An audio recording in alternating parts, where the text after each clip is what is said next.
नमस्कार, मैं हूं आपके साथ साक्षी। लोक जनशक्ति पार्टी के प्रमुख चिराग पासवान ने एक बार फिर विपक्षी दलों पर निशाना साधा है। उन्होंने कहा, मुसलमानों को अब समझना चाहिए कि कौन उनके सच्चे हितैषी हैं और कौन सिर्फ वोट बैंक की राजनीति कर रहा है।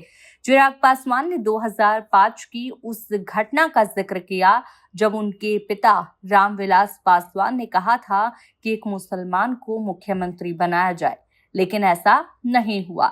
उन्होंने तंज कसते हुए कहा कि जो खुद को मुसलमानों का हितैषी बताते हैं वही उस वक्त चुप बैठे थे।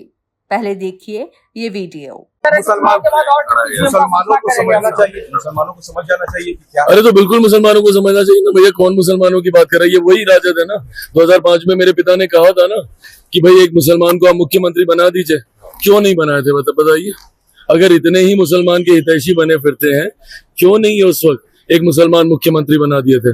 अगर उस वक्त बनाते तो सही मायनों में समझ में आता कि भैया इनका समर्पण है मुसलमानों के प्रति।